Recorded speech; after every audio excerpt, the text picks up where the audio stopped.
Je m'appelle Evelyn Carter, j'ai 29 ans. Il y a 6 mois, j'ai perdu ma maison. Et quand j'ai demandé de l'aide à mes parents, ils m'ont dit quelque chose que je n'oublierai jamais de toute ma vie. Cette nuit-là, mon appartement a brûlé. J'ai perdu 7 ans de souvenirs en quelques heures. Quand j'ai appelé mes parents, désespéré et brisé, mon beau-père a prononcé 5 mots que je n'oublierai jamais. Ce n'est pas notre problème. Sois plus prudente. Mais ce n'était pas le pire. Le pire est arrivé une semaine plus tard, quand la compagnie d'assurance m'a dit que mes parents avaient été inscrits comme les seuls bénéficiaires de ma police, une police que je n'avais jamais signée.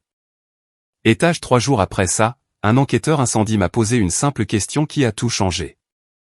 Qui a eu accès à votre appartement la semaine dernière? Je connaissais la réponse. Ma mère m'avait rendu visite pour la première fois en 2 ans. Avant de continuer, s'il vous plaît, aimez et abonnez-vous, mais seulement si cette histoire résonne vraiment en vous. Et dites-moi dans les commentaires d'où vous regardez ce soir, et quelle heure il est chez vous. Maintenant, laissez-moi vous ramener à la nuit où tout a changé. Le 12 février, 3h17 du matin. L'alarme incendie a hurlé à 3h17. Je me suis réveillé en sursaut, dans une obscurité si épaisse que je pouvais la goûter. Âcre, chimique, mauvaise. Mes poumons brûlaient, avant même que mon cerveau ne comprenne. Le feu. Je ne réfléchissais pas, je ne pouvais pas réfléchir. Ma main a trouvé mon téléphone sur la table de nuit, et j'ai couru. Pieds nus, en pyjama, rien d'autre. Le couloir était un tunnel de fumée noire, éclairé en orange par quelque chose en dessous. J'ai heurté la porte de la cage d'escalier si fort, que mon épaule allait rester meurtrie pendant des semaines. 4 étages plus bas, chaque marche était une prière, chaque respiration, un couteau. Quand j'ai fait irruption sur le trottoir, l'air de février m'a frappé comme une gifle. Je suis resté là, tremblante dans mon fin pyjama en coton, regardant les flammes lécher la fenêtre de mon 4e étage. Unité 4B, ma maison. Un pompier s'est approché de moi, le visage sombre sous son casque. « Madame, êtes-vous la résidente ?» J'ai hoché la tête, incapable de parler. « Je suis désolé. » Il n'a pas détourné le regard. Tout ce qui est dans cette unité est perdu. Perdu. Le mot n'avait pas de sens. 7 ans de ma vie étaient dans cet appartement. Les photos de mes grands-parents, les seules que j'avais. La guitare que mon défunt beau-père m'avait donnée quand j'avais 16 ans. Mon diplôme universitaire. Mon ordinateur portable avec chaque projet, chaque souvenir, chaque morceau de qui j'étais devenu depuis mon départ de la maison. Tout ça. Fumée et cendres. Je me suis effondré sur le trottoir, serrant toujours mon téléphone. L'écran affichait 3h47. Autour de moi, des voisins se rassemblaient en peignoir et pantoufles, murmurant. Quelqu'un a drapé une couverture sur mes épaules. Je ne me souviens pas qui. Mes mains tremblaient alors que je cherchais mes contacts. Maman, papa. Ils sauraient quoi faire. Ils viendraient. J'ai appuyé sur appeler. Le téléphone a sonné, et sonné, et sonné. 8 sonneries avant qu'elle ne décroche. Evelyn? La voix de ma mère était épaisse de sommeil, et d'autre chose. De l'agacement. Sais-tu quelle heure il est? Maman. Ma voix s'est brisée. Il y a eu un incendie. Mon appartement. Maman, j'ai tout perdu. Je n'ai nulle part où aller. Je ne. Oh. Une pause. Longue, vide. C'est regrettable. Regrettable. Comme si j'avais renversé du café sur ma chemise. J'ai entendu un bruissement, puis la voix de mon beau-père Richard en arrière-plan. Patricia lui a passé le téléphone. Evelyn, qu'est-ce qui se passe? Je lui ai redit. Le feu, la fumée. Debout sur le trottoir avec rien d'autre que mon téléphone et les vêtements sur mon dos. Je pleurais maintenant, je m'en rendais compte. Impossible de m'arrêter. Sa réponse est venue, plate. Finale. Ce n'est pas notre problème, Evelyn. Tu aurais dû faire plus attention. Tu es une adulte maintenant. La ligne a coupé. Je suis resté assise là pendant un long moment. Le téléphone toujours pressé contre mon oreille, écoutant le silence. Les pompiers continuaient de travailler. Les voisins rentraient doucement chez eux. Le soleil commençait à se lever, peignant la fumée d'un orange maladif. Mes parents n'avaient pas demandé si j'étais blessé, n'avaient pas proposé de venir, n'avaient pas dit qu'ils m'aimaient. Ce n'est pas notre problème. Alors que le choc se durcissait lentement en autre chose, un souvenir a refait surface. Ma mère, debout dans mon appartement 5 jours plus tôt, sa première visite en 2 ans. Elle s'était présentée à l'improviste, disant que je lui manquais. Elle avait traversé chaque pièce en touchant les objets, en posant des questions. À l'époque, j'avais été heureuse, reconnaissante même. Maintenant, assise sur ce trottoir, enveloppée dans la couverture d'un inconnu, je me demandais, pourquoi était-elle vraiment venue? J'ai repoussé cette pensée. C'était fou, paranoïaque, mais la question ne voulait pas me laisser tranquille. Jason Park m'a sauvé cette première semaine. Mon collègue avait une chambre d'amis et un cœur en or. Il n'a pas posé de questions quand je me suis présenté à sa porte à 6 heures du matin, avec de la cendre dans les cheveux et rien d'autre que mon téléphone. Il m'a juste tendu une tasse de café et a dit « Reste aussi longtemps que tu en as besoin ». 3 jours plus tard, je me sentais enfin assez humaine pour gérer l'assurance. J'ai appelé ma compagnie d'assurance habitation, m'attendant à la bureaucratie habituelle, au formulaire de réclamation, au délai d'attente. Mais le représentant du service client, Greg, selon sa voix plate du Midwest, a posé une question qui m'a fait marquer une pause. « Madame Carter, pouvez-vous confirmer votre lien de parenté avec Richard et Patricia Carter ?» J'ai cligné des yeux devant l'écran de mon ordinateur portable emprunté. Ce sont mes parents, ma mère et mon beau-père. Pourquoi? Silence. Trop long. Mademoiselle Carter, je pense que vous devez venir à notre bureau. Il y a quelque chose que vous devriez voir. Vous ne pouvez pas juste me le dire au téléphone? Je pense vraiment. Il s'est raclé la gorge. Que ce serait mieux en personne. J'ai pris rendez-vous pour le lendemain matin. Après avoir raccroché, je suis resté assise à fixer le mur pendant un long moment. Jason m'a trouvé comme ça quand il est rentré du travail. « Evelyne, ça va? La compagnie d'assurance veut que je vienne. Quelque chose à propos de mes parents. » « Tes parents? Qu'est-ce qu'ils ont à voir avec ton assurance? » Je ne sais pas. J'ai croisé son regard. Mais le gars a mentionné quelque chose à propos d'un formulaire de désignation de bénéficiaire, daté d'il y a 6 mois. Jason a froncé les sourcils. Bénéficiaire sur une assurance locataire? C'est bizarre. Ouais. J'ai serré mes genoux contre ma poitrine. C'est ce que j'ai pensé aussi. Cette nuit-là, j'ai à peine dormi. Quelque chose n'allait pas. Je pouvais le sentir. Je ne savais juste pas à quel point c'était grave. Le bureau d'assurance sentait le café rassis et les mauvaises nouvelles. Greg était plus jeune qu'il n'en avait l'air au téléphone, peut-être 30 ans, avec des yeux apologétiques derrière des lunettes à monture métallique. Il m'a conduite dans une petite salle de conférence et a fermé la porte. « Mademoiselle Carter, je veux commencer par dire que je suis très désolé pour votre perte. Merci, mais vous ne m'avez pas fait venir ici pour des condoléances. » Il a soupiré, et a fait glisser un dossier sur la table. Je l'ai ouvert. Ma police, des trucs standards, mon nom en tant qu'assuré, les montants de couverture, les dates des faits. Puis j'ai tourné la dernière page. Désignation du bénéficiaire, Richard Carter, Patricia Carter, 100%. La pièce a tangué. C'est une erreur, me suis-je entendu dire. Je n'ai jamais signé ça. Je ne ferai jamais. Mademoiselle Carter. Greg a pointé le bas de la page. C'est votre signature. J'ai regardé.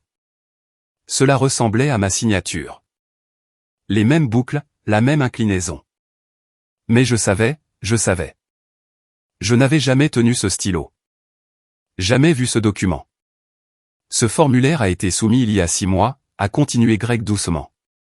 La police originale vous désignait comme votre propre bénéficiaire, comme c'est la norme. Quelqu'un l'a changé. 6 mois plus tôt. Et le montant du versement, 150 000 $. Il a fait une pause. Mademoiselle Carter, il y a autre chose. Un enquêteur incendie nous a appelés ce matin. Il a posé des questions sur cette police. Mes mains tremblaient. Je les ai pressés à plat contre la table. Pourquoi un enquêteur incendie se soucierait-il des bénéficiaires de mon assurance? Greg a soutenu mon regard. Je pense que vous savez pourquoi. Je savais. La réponse était assise dans ma poitrine comme une pierre, mais je ne pouvais pas la dire à voix haute. Pas encore. Quelqu'un avait imité ma signature, changé mes bénéficiaires, et 5 jours avant que mon appartement ne brûle, ma mère m'avait rendu visite pour la première fois en 2 ans. Une coïncidence? Je ne croyais plus en ça. Marcus Webb ressemblait exactement à ce à quoi un enquêteur incendie devrait ressembler. Visage buriné, yeux perçants, et une poignée de main qui ne plaisantait pas. Nous nous sommes rencontrés dans un café à 3 pâtés de maison du bureau d'assurance. Terrain neutre. Mademoiselle Carter. Il a posé sa tasse. Je vais être direct avec vous. Je ne pense pas que votre incendie était un accident. Les mots ont flotté entre nous. Qu'est-ce qui vous fait dire ça? Les profils du feu. Il a sorti son téléphone, m'a montré des photos que je ne voulais pas voir. Ma chambre carbonisée en noir. Vous voyez ça? Le point d'origine est ici, près de la prise derrière votre commode, mais il n'y a aucune preuve de défaillance électrique. Pas de fils effilochés, pas de dommages dus à une surtension. Qu'est-ce que ça veut dire? Ça veut dire que quelqu'un a aidé ce feu à démarrer. Il a rangé son téléphone. Je fais ça depuis 22 ans. Je sais à quoi ressemble un accident. Ce n'en est pas un. J'ai enroulé mes mains autour de ma tasse de café, ayant besoin de chaleur. Alors, qu'est-ce qui se passe maintenant? Maintenant, je pose des questions. Ses yeux ont croisé les miens. Qui a eu accès à votre appartement la semaine avant l'incendie? Mon cœur s'est arrêté, puis a redémarré trop vite.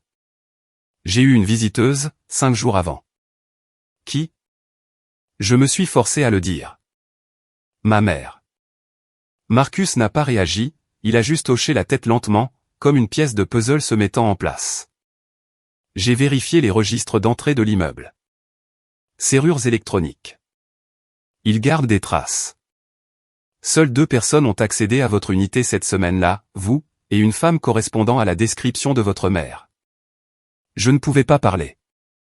Mademoiselle Carter, je n'accuse personne de quoi que ce soit pour l'instant. Il s'est penché en avant.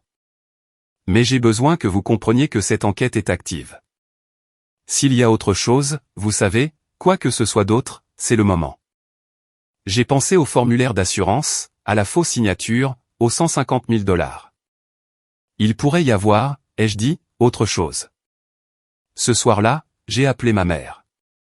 J'ai gardé ma voix légère, décontractée. Rien d'anormal ici. Maman, je voulais juste te remercier pour ta visite la semaine dernière. Ça comptait beaucoup. Une pause. Quand elle a parlé, son ton était prudent. Oh, oui. Tu m'as manqué, chérie. Ça faisait trop longtemps. Ça faisait vraiment trop longtemps. J'ai tiré sur un fil du canapé de Jason. Et, petite question. Tu as remarqué quelque chose de bizarre dans mon appartement? Quelque chose qui clochait? L'enquêteur incendie n'arrête pas de demander. Enquêteur incendie? Sa voix s'est aiguisée. Pourquoi enquêterait-il? Apparemment, il pense que ce n'était peut-être pas un accident. Silence. J'ai compté les secondes. 1, 2, 3, 4. Evelyne. Son ton avait changé complètement maintenant. Froid. Contrôlé. Ne parle pas à ces enquêteurs sans avocat. Ils déforment tes paroles. Pourquoi aurais-je besoin d'un avocat, maman? Je suis la victime ici. J'essaie juste de te protéger. De quoi? Une autre longue pause. En arrière-plan, j'ai entendu la voix étouffée de Richard, demandant quelque chose. Je dois y aller, a dit Patricia abruptement. Ton père a besoin de moi. Beau-père? Quoi? Richard est mon beau-père, pas mon père. La ligne a coupé.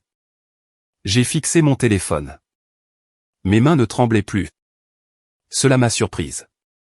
Quelque chose avait changé ces derniers jours. Le chagrin était toujours là pour mon appartement, mes affaires, la vie que j'avais construite. Mais en dessous, quelque chose de plus dur se formait. De la clarté. Son conseil ne visait pas à me protéger. Il visait à se protéger elle-même. J'ai envoyé un texto à Marcus Webb. Nous devons parler. J'ai plus d'informations. Sa réponse est arrivée en quelques secondes. Demain 9 heures. Même endroit. Je n'ai pas dormi cette nuit-là non plus. Mais cette fois, ce n'était pas la peur qui me tenait éveillé. C'était le début d'un plan. L'appel a commencé le lendemain matin. Tante Margaret était la première. La jeune sœur de ma mère, celle qui envoyait toujours des cartes d'anniversaire, qui se souvenait toujours. Chérie, sa voix dégoulinait d'inquiétude. Ta maman m'a appelé hier soir. Elle est si inquiète pour toi. Inquiète de quoi? Eh bien. Une pause délicate. Elle a dit que tu disais des choses étranges à propos de l'incendie, à propos d'elle. Je me suis redressé. Je n'ai rien dit à personne. Evelyne, ma chérie, c'est normal d'avoir du mal. Ce que tu as traversé, perdre tout comme ça. N'importe qui aurait du mal à faire face. Mon estomac s'est glacé. Qu'est-ce qu'elle t'a dit exactement? Juste que tu es sous beaucoup de stress, que tu fais peut-être une sorte de dépression nerveuse. La voix de Margaret s'est adoucie. Elle a peur que tu dises des choses que tu ne penses pas. Des choses folles. Folles. C'était là. Je ne suis pas folle, tante Margaret. Personne ne dit que tu le es, chérie. Nous sommes justes. Est-ce qu'elle a envoyé un email à toute la famille ou juste appelé? Silence. C'était une réponse suffisante. Repose-toi, chérie, a dit Margaret finalement. Nous prions tous pour toi. Elle a raccroché avant que je puisse répondre. J'ai immédiatement vérifié mes emails. Rien de la famille, mais il y en avait un des RH de mon entreprise, marqué urgent. L'horodatage montrait qu'il était arrivé il y a 2 jours. J'avais été tellement concentré sur le cauchemar de l'assurance que je l'avais complètement manqué. Mon sang s'est glacé en le lisant. Nous avons reçu un appel anonyme exprimant une inquiétude sur votre état mental suite à un traumatisme personnel récent. Bien que nous soutenions tous les employés dans les moments difficiles, nous devons planifier une réunion pour discuter de votre aptitude actuelle au travail. Je l'ai lu 2 fois, 3 fois. Elle n'essayait pas seulement de voler mon argent. Elle essayait de voler ma crédibilité, mon travail, ma vie. Avant même que je puisse parler, elle s'assurait que personne ne me croirait. La colère qui est montée dans ma poitrine ne ressemblait à rien de ce que j'avais jamais ressenti. Froide, claire, mortellement calme. Que le jeu commence, maman. Marcus Webb a haussé un sourcil quand je lui ai parlé de l'email des RH. C'est un mouvement audacieux, a-t-il dit, te discréditer avant que tu puisses parler. Ça veut dire qu'elle a peur. Ça veut dire qu'elle est stratégique. Il a tapoté son stylo contre son carnet. Nous avons besoin de quelque chose de concret, quelque chose qu'elle ne peut pas expliquer. C'est là que je me suis souvenu. L'immeuble, ai-je dit lentement. Ils ont installé de nouvelles caméras de sécurité il y a 2 mois dans tous les couloirs. Marcus sortait déjà son téléphone. Quel est le nom de votre gestionnaire d'immeuble? 20 minutes plus tard, nous étions assis dans le bureau exigu de Monsieur Henderson, regardant les images sur un petit écran. Ici, a pointé Henderson sur l'écran. 7 février. C'est le jour que vous avez mentionné. J'ai regardé ma mère marcher dans le couloir du 4e étage. Elle portait un grand sac noir, le genre qu'on utiliserait pour le sport ou un voyage d'une nuit. Elle a regardé autour d'elle avant d'entrer dans mon appartement. L'horodatage indiquait 14h07. Henderson a fait une avance rapide. Ma mère est ressortie à 17h12. 3 heures. Elle m'avait dit qu'elle n'était passée que pour 30 minutes. Mais ce n'était pas le pire.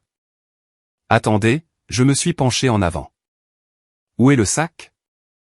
Nous avons regardé à nouveau. Elle est entrée en portant le sac. Elle est ressortie les mains vides. Pouvez-vous vérifier les autres caméras? A demandé Marcus. Les escaliers, le parking. Henderson a hoché la tête et a commencé à cliquer. Nous l'avons trouvé sur la caméra de l'entrée de service. Patricia marchant vers sa voiture à 17h15. Pas de sac. Elle ne l'avait pas sorti par là non plus. Elle l'a laissé dans mon appartement, ai-je dit doucement. Marcus a pris une note. Ce sac est la clé.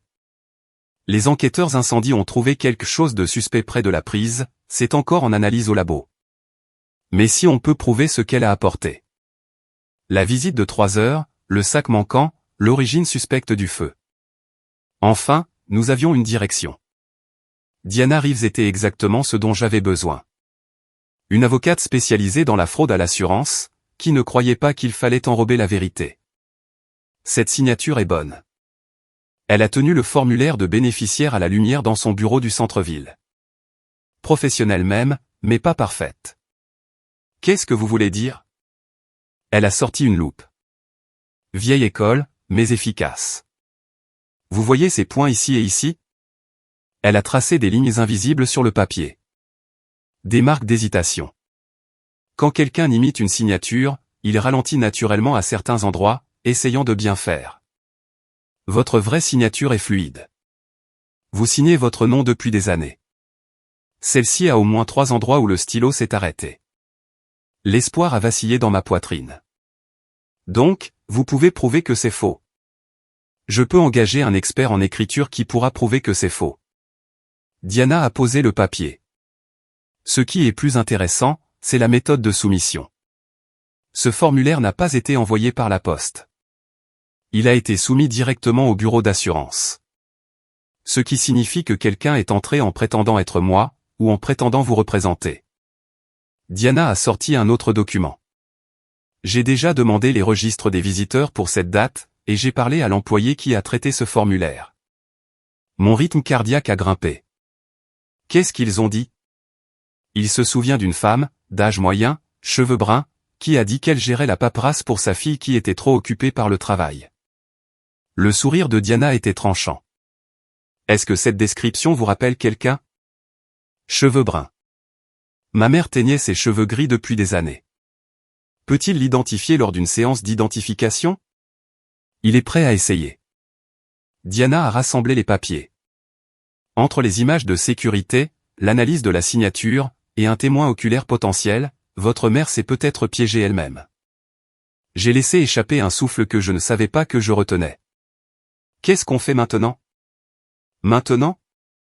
On attend qu'elle fasse un autre mouvement. Nous n'avons pas eu à attendre longtemps. L'invitation est arrivée 3 jours plus tard. La voix de ma mère au téléphone était douce comme le miel, un ton que je reconnaissais de mon enfance, celui qu'elle utilisait quand elle voulait quelque chose. Evelyne, chérie, la famille a été si inquiète pour toi. J'organise un petit rassemblement ce dimanche. Rien de chic, juste des gens qui t'aiment qui se réunissent pour montrer leur soutien après tout ce que tu as traversé. J'ai failli rire. Failli. Un rassemblement. À notre maison vers 14 heures. Oncle Thomas, tante Margaret, les cousins, tout le monde veut te voir. S'assurer que tu vas bien. S'assurer que je suis la folle, voulait-elle dire. S'assurer que tout le monde voit la pauvre Evelyne instable avant qu'elle ne puisse dire quoi que ce soit de compromettant. Je serai là, ai-je dit. Vraiment? Elle ne pouvait pas tout à fait cacher sa surprise. C'est merveilleux, ma chérie. Ce sera si bon pour toi d'être entouré de ta famille. J'ai raccroché et j'ai immédiatement appelé Marcus. Ne la confrontez pas, a-t-il averti. Nous avons besoin de plus de temps. Le mandat est en cours de traitement, mais ces choses prennent des jours. Je ne la confronterai pas, mais je dois être là quand la vérité éclatera. Il est resté silencieux un moment. D'accord, mais soyez prudente, et je serai là dans les 30 minutes suivant votre signal. Ensuite, j'ai appelé Diana. Où en est l'identification du témoin? Fait. Je pouvais entendre la satisfaction dans sa voix. Il a choisi votre mère dans un alignement de 6 photos. Aucune hésitation. Enfin, j'ai envoyé un texto à Jason. Tu te souviens de cette faveur dont j'ai parlé, à propos des sauvegardes cloud et des citations à comparaître? Sa réponse a été immédiate. Je suis déjà dessus. Le processus légal prend du temps, mais j'ai trouvé quelque chose d'intéressant. Appelle-moi. J'ai regardé mon téléphone. 3 alliés, un témoin, des images vidéo, et un rassemblement familial où ma mère prévoyait de prouver que j'étais folle. Elle pensait qu'elle tendait un piège. Elle ne savait pas qu'elle marchait droit dedans.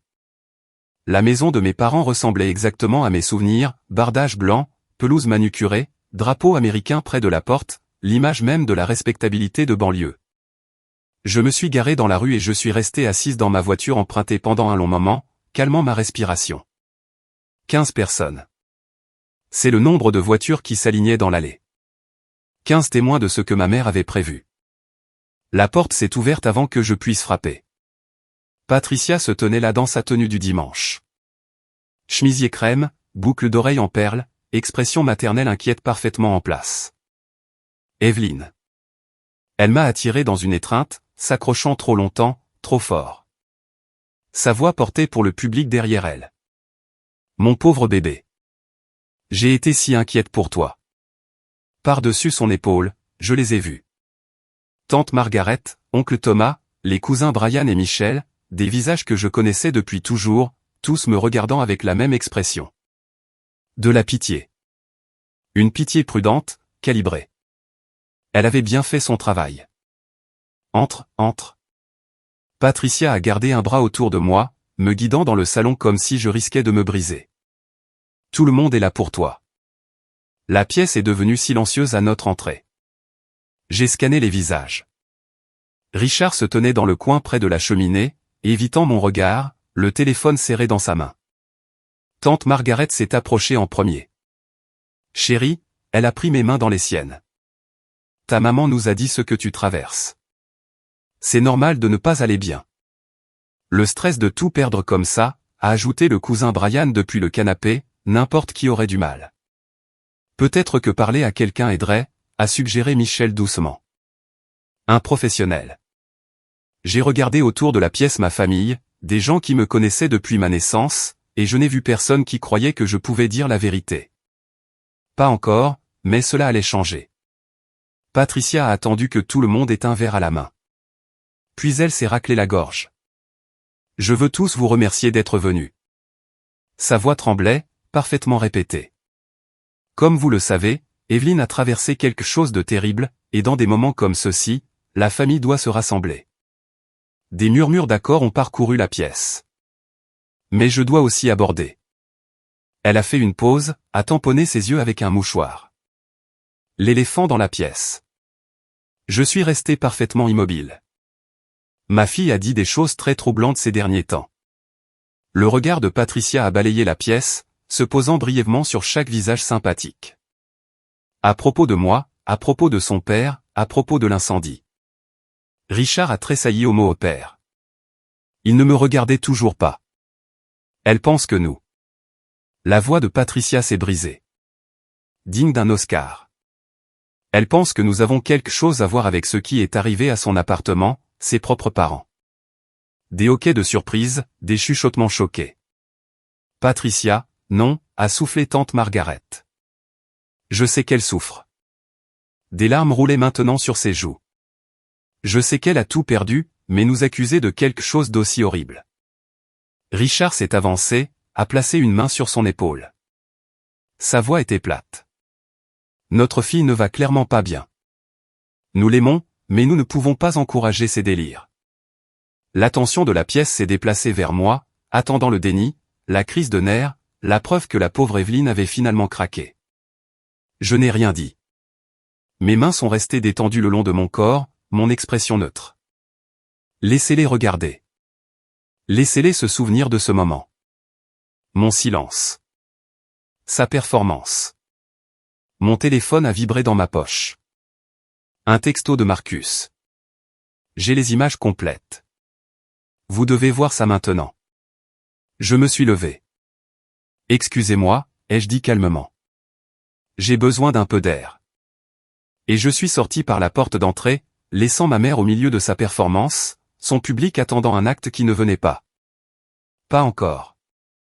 D'accord, je dois faire une pause ici juste une seconde. Si la performance de ma mère vous fait bouillir le sang autant que le mien à ce moment-là, laissez un commentaire avec le mot « cramé », parce que ce qui se passe ensuite. Disons juste qu'elle aurait vraiment dû vérifier si l'immeuble de sa fille avait des caméras de sécurité avant de venir. Aimez et abonnez-vous si vous voulez voir comment ça finit. Croyez-moi, vous le voulez. Maintenant, retour à l'histoire. Marcus était garé 2 maisons plus loin.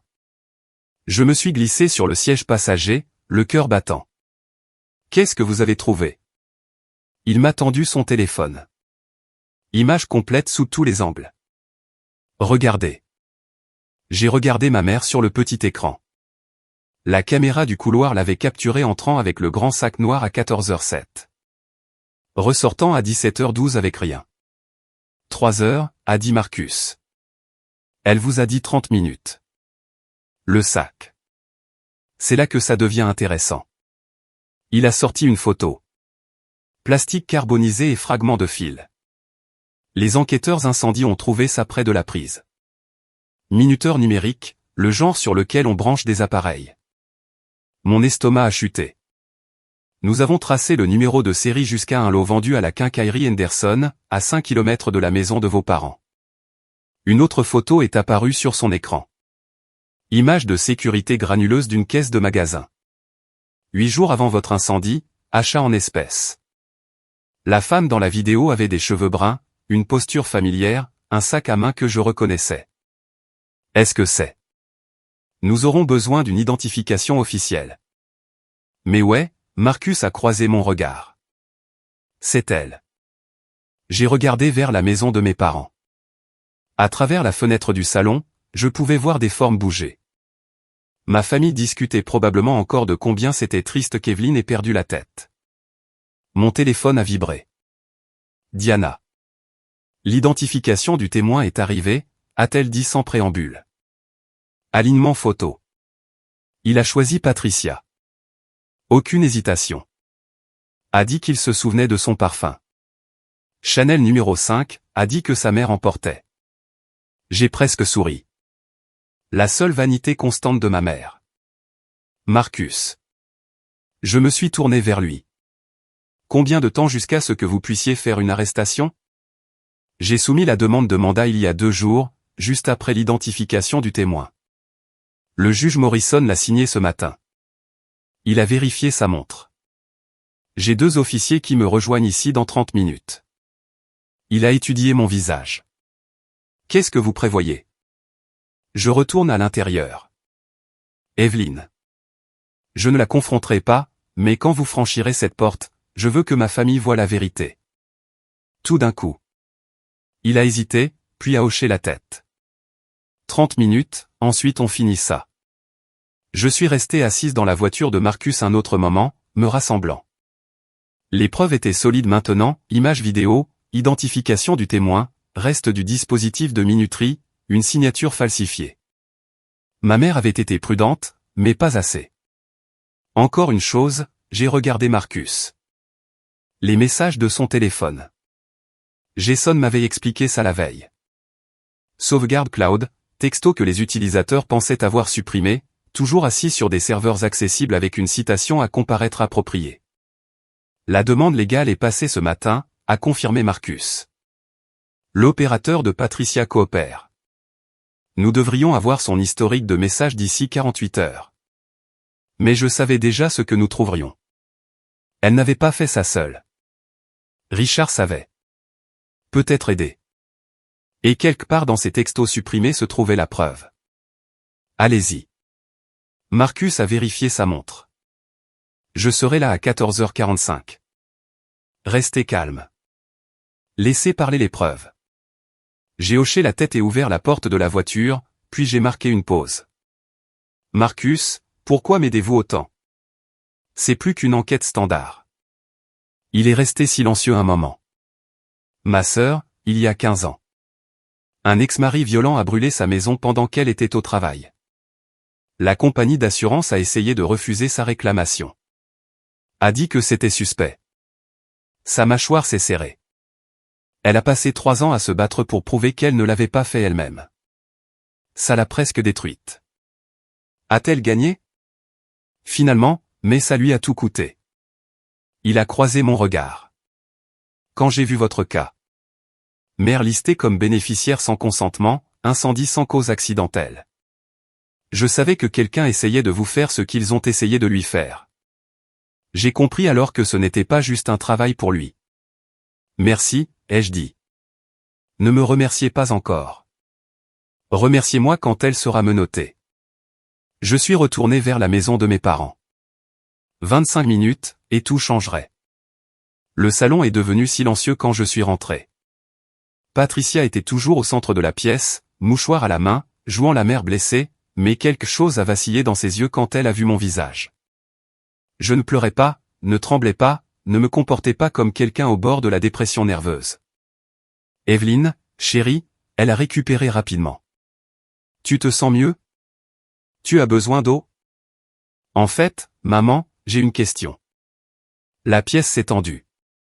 15 paires d'yeux fixés sur moi. Quand tu as visité mon appartement le mois dernier. J'ai gardé ma voix calme, conversationnelle. Pourquoi es-tu resté 3 heures? Tu m'as dit que c'était 30 minutes.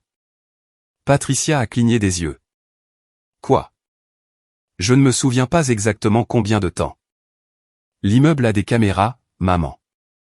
J'ai sorti mon téléphone. J'ai les images. Son visage a changé juste une seconde.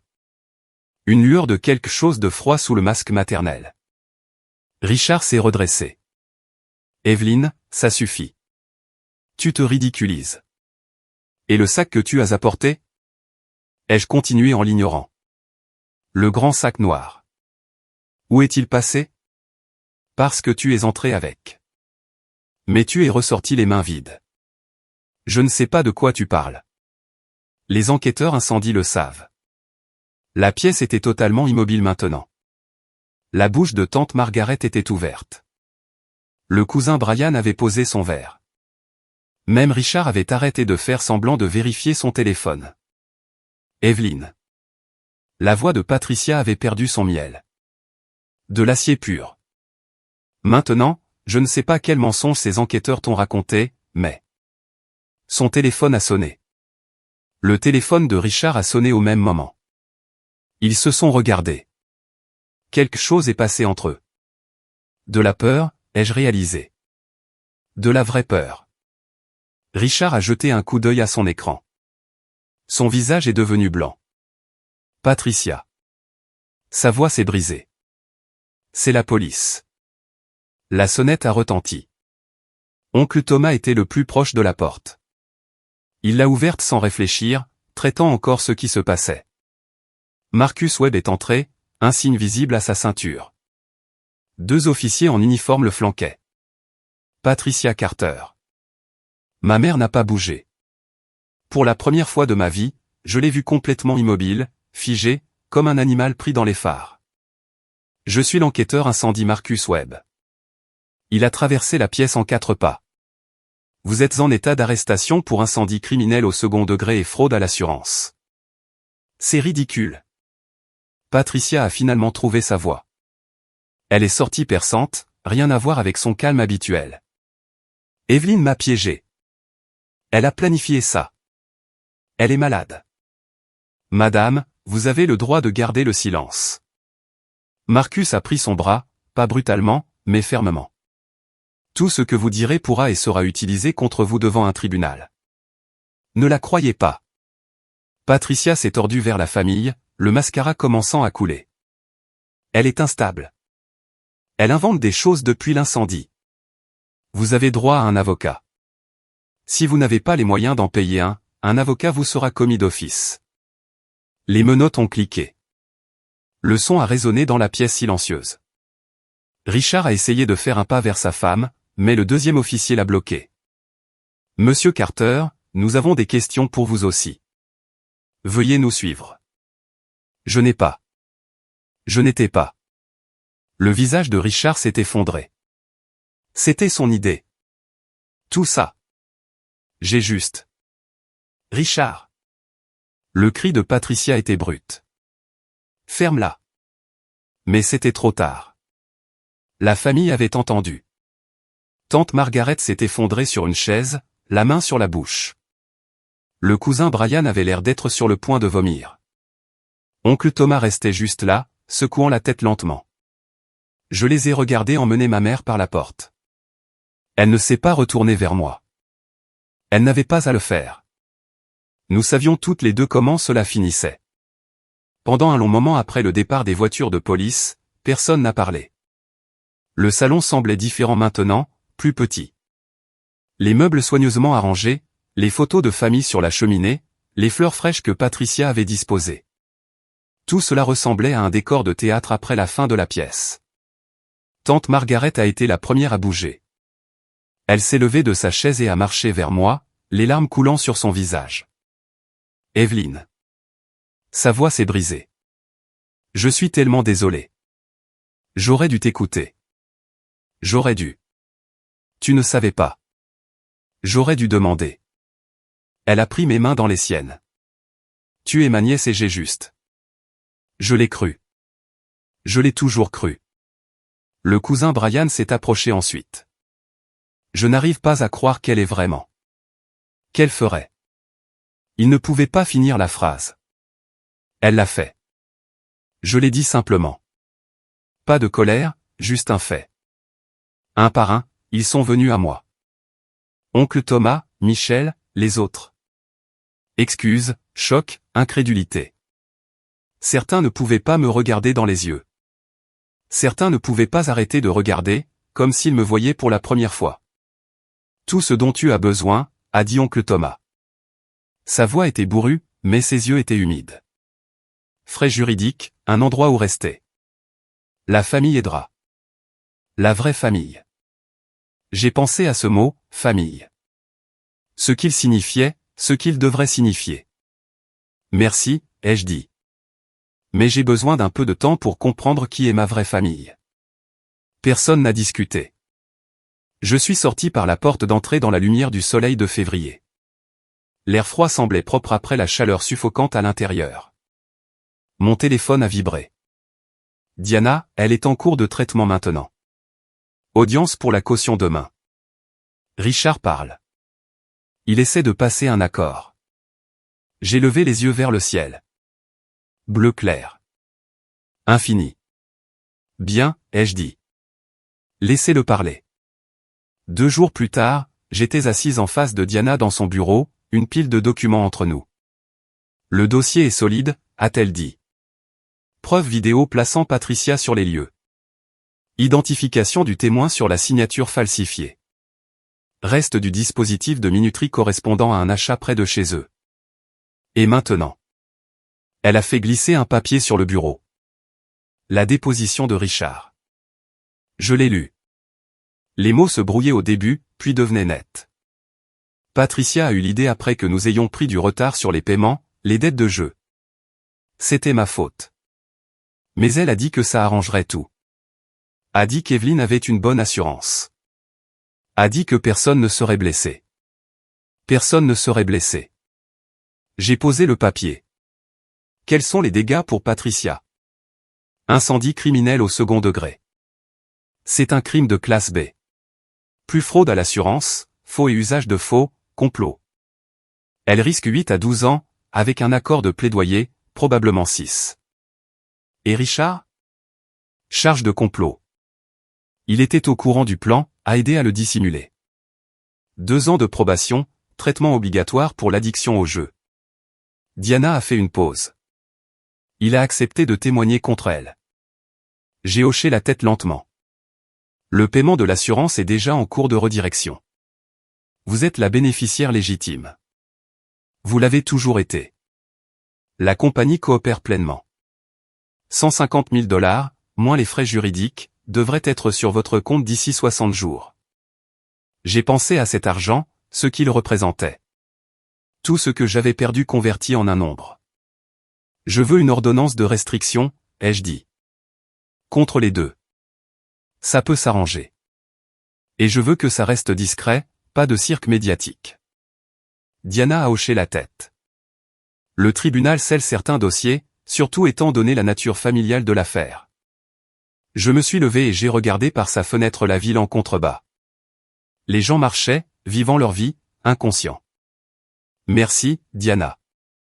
Vous avez fait le plus dur, a-t-elle dit. J'ai juste géré la paperasse. Petit point rapide, tout le monde. Si vous avez déjà dû couper les ponts avec des membres de votre famille pour votre propre santé mentale, tapez « je l'ai fait » dans les commentaires, parce que je sais que je ne suis pas seul là-dedans. Et si cette histoire vous touche différemment ce soir, partagez-la avec quelqu'un qui a besoin d'entendre que poser des limites n'est pas une trahison, c'est de la survie. Bon, laissez-moi vous raconter ce qui s'est passé après. Les nouvelles vont vite dans les petites communautés. En 2 semaines, tout le monde savait. L'église que ma mère fréquentait depuis 30 ans, le club de lecture qu'elle avait animé, les voisins qui avaient admiré son jardin. Tous chuchotaient derrière des portes closes. Tante Margaret me tenait au courant, que je veuille l'entendre ou non. Le pasteur lui a demandé de ne pas revenir, m'a-t-elle dit autour d'un café. A dit que c'était trop perturbant pour la congrégation. Tu imagines? Patricia, qui a organisé le bazar de Noël pendant une décennie. Je pouvais imaginer. Je pouvais très bien l'imaginer. Richard a perdu son travail, a-t-elle continué. Le propriétaire du magasin ne voulait pas de la publicité, et quelqu'un a tagué leur porte de garage. Ils ont dû la repeindre 2 fois. Je ne ressentais pas de satisfaction. Je ne ressentais pas de pitié non plus. Juste une sorte de vide. Elle appelle tout le monde, a dit Margaret. Essaie d'expliquer, disant que c'était un malentendu, que les preuves ont été plantées, que tu as manipulé les enquêteurs. Elle a secoué la tête. Plus personne ne répond. Bien. Margaret a tendu la main à travers la table et a pris la mienne. C'est ma sœur. J'ai grandi avec elle. Et ce qu'elle t'a fait. Sa voix s'est coincée. Ce n'est pas la famille. Ce n'est rien que je reconnaisse. J'ai serré sa main. Ce n'est pas ta faute. Je sais, mais je le ressens quand même. Nous sommes restés assis en silence un moment. De l'autre côté de la fenêtre du café, la vie continuait. Les voitures passaient. Les gens riaient. Le monde continuait de tourner. Le jeu, ai-je finalement dit. C'était grave à quel point. Le jeu de Richard? Le visage de Margaret s'est assombri. Grave. 180 000 $, peut-être plus, à des gens à qui tu ne veux pas devoir d'argent. Cela expliquait le désespoir, non pas que cela excusait quoi que ce soit. Elle pensait qu'elle pouvait arranger ça en brûlant ma vie. Elle avait tort. Oui, elle avait tort. La date du procès est arrivée un jeudi gris d'avril. J'étais assise au dernier rang de la salle d'audience, regardant ma mère dans sa combinaison orange, ses poignets menottés devant elle. Ses cheveux avaient poussé, le gris apparaissant aux racines maintenant. Pas de rendez-vous au salon en prison du comté. Elle semblait plus petite que dans mes souvenirs, plus vieille. Elle ne s'est pas retournée pour voir si j'étais là. Peut-être qu'elle savait. Peut-être qu'elle ne voulait pas savoir. Le juge a lu les charges. Incendie criminel au second degré. Fraude à l'assurance, faux et usage de faux, complot en vue de commettre une fraude. Chaque mot atterrissait comme une pierre. L'avocat de Patricia, un commis d'office puisque Richard ne pouvait pas se permettre quelqu'un d'autre, avait négocié un accord de plaidoyer. Coupable de tous les chefs d'accusation, en échange d'une recommandation de peine réduite. Patricia Carter, a dit le juge. Vous êtes par la présente condamnée à 6 ans dans une prison d'État, avec éligibilité à la libération conditionnelle après 4 ans. 6 ans. Ma mère aurait 62 ans quand elle sortirait, si elle sortait tôt. J'ai regardé ses épaules trembler, pleurant peut-être, ou juste le poids de la chose la frappant enfin. L'audience de Richard était séparée parce qu'il avait coopéré pleinement et témoigné contre Patricia. Le procureur a offert un accord, 18 mois en prison du comté, avec sursis probatoire de 2 ans, sous condition de 200 heures de travaux d'intérêt général et l'achèvement d'un programme contre l'addiction au jeu. Le juge a été très clair. Une violation, et il purgerait chaque jour de ces 18 mois. Son nom sur un casier judiciaire pour toujours. Après le verdict, Diana m'a rencontré dans le couloir. L'argent de l'assurance a été débloqué hier, a-t-elle dit. 142 000 $ après les frais juridiques. C'est sur votre compte. J'ai hoché la tête. Le nombre semblait abstrait, sans signification. L'ordonnance de restriction a été approuvée, a-t-elle continué. Aucun d'eux ne peut vous contacter directement ou par des tiers pendant les 10 prochaines années. Merci. Elle a étudié mon visage. Comment vous sentez-vous? J'y ai pensé. Vraiment pensé. Vide, ai-je dit finalement. Mais libre. Elle a hoché la tête comme si ça avait du sens. Ça en avait. J'ai commencé une thérapie 3 semaines après le procès. Le docteur Okonkwo avait des yeux gentils et l'habitude de poser des questions auxquelles je ne voulais pas répondre, ce qui signifiait quel était exactement ce dont j'avais besoin. Leur pardonnez-vous? A-t-elle demandé lors de notre 4e séance. J'ai fixé le plafond de son bureau, réfléchissant. Le pardon n'est pas mon travail pour le moment, ai-je dit finalement. La guérison l'est, a-t-elle souri. C'est une perspective saine. Ah bon? Vous ne vous forcez pas dans une émotion que vous ne ressentez pas. C'est de la croissance. Croissance. Un si petit mot pour un changement si massif. J'ai emménagé dans un nouvel appartement fin avril. Plus petit que mon ancien, un studio dans un quartier plus calme, mais il avait de bonnes serrures, un système de sécurité que j'avais choisi moi-même, et aucun souvenir. Jason m'a aidé à emménager. Tante Margaret a envoyé des fleurs. Oncle Thomas a déposé un gratin, s'est tenu maladroitement dans ma minuscule cuisine, et a dit « Appelle si tu as besoin de quoi que ce soit ». J'ai acheté une nouvelle guitare, pas la même marque que celle que mon défunt beau-père, mon premier beau-père, m'avait donnée. Rien ne pourrait remplacer ça.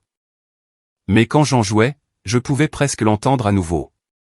Sa voix m'apprenant les accords, son rire quand je me trompais. Certaines choses ne peuvent pas être récupérées, mais on peut en construire de nouvelles. Les cauchemars se sont estompés avec le temps. La fumée et le feu, le visage de ma mère, le son de la voix froide de Richard. Il visitait mes nuits de moins en moins. Certaines nuits, je dormais d'une traite jusqu'au matin. La famille, ai-je décidé, n'est pas une question de sang. C'est une question de choix, de qui est là pour vous, qui vous protège, qui vous croit quand le monde dit que vous êtes folle. Ma mère biologique a essayé de me détruire. Ma famille choisie m'a aidé à survivre. C'était suffisant. C'était tout. La lettre est arrivée 2 mois après le verdict. J'ai reconnu l'adresse de retour, établissement correctionnel pour femmes de l'État. L'écriture de ma mère sur l'enveloppe, plus petite et plus soignée que dans mes souvenirs, comme si elle avait pris un soin particulier. J'ai failli la jeter sans l'ouvrir. Mais quelque chose m'a fait arrêter. Je me suis assise à ma table de cuisine et je l'ai lu. Chère Evelyne. J'ai eu beaucoup de temps pour réfléchir ici à ce que j'ai fait, à ce que j'ai perdu. Tu dois comprendre, j'étais désespéré. Les dettes de ton père nous écrasaient. Et j'ai pensé. Je ne cherche pas d'excuses. Ce que j'ai fait était mal, mais tu es toujours ma fille. Tu es toujours mon bébé. S'il te plaît, viens me rendre visite. S'il te plaît, laisse-moi expliquer. Je suis toujours ta mère. Avec amour, maman. Je l'ai lu 2 fois, 3 fois. Puis j'ai pris une feuille de papier et j'ai répondu. Pas pour l'envoyer, juste pour moi-même. Patricia. Tu étais ma mère, mais la femme qui m'a élevé n'aurait jamais essayé de me tuer pour de l'argent. Je ne sais pas qui tu es, et je n'ai pas besoin de le découvrir. N'écris plus. J'ai plié la lettre soigneusement, je l'ai mise dans le tiroir de mon bureau. Peut-être qu'un jour je l'enverrai. Peut-être pas. Puis j'ai bloqué le courrier entrant de la prison via mon bureau de poste. Professionnel, propre, final. Jason est venu ce soir-là pour dîner. Il a remarqué l'enveloppe dans ma poubelle. D'elle? Ouais. Ça va? J'ai pensé à la question, vraiment considérée. Mieux que ça va, ai-je dit. Je suis libre. Il a souri. Tu veux de l'aide pour faire le dîner? S'il te plaît. Nous avons cuisiné ensemble dans ma minuscule cuisine.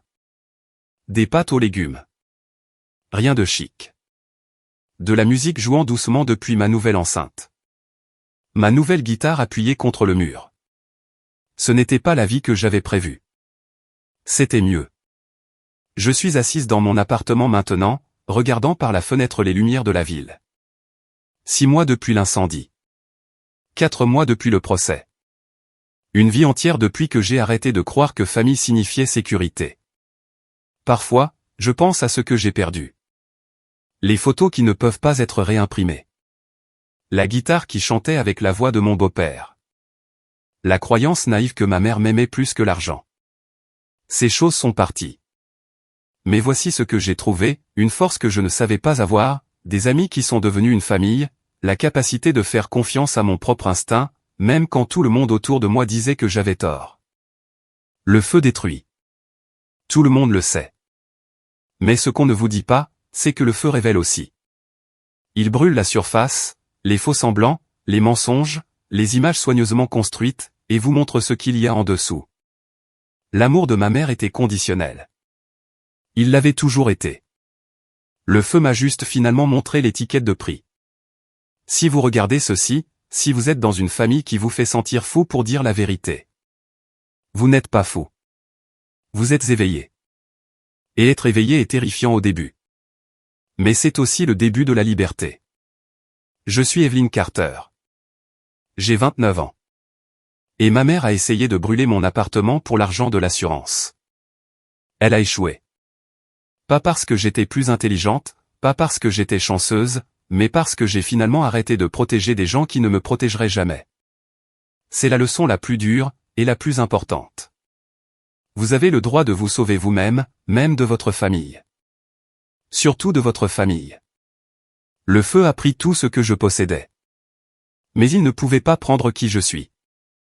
Et à la fin, c'est tout ce qui compte. Avant de partir, quelque chose que cette expérience m'a apprise. La confiance se gagne, elle ne se suppose pas. Même avec la famille, votre instinct existe pour une raison. Quand quelque chose semble faux, ça l'est probablement. Et poser des limites n'est pas abandonner sa famille.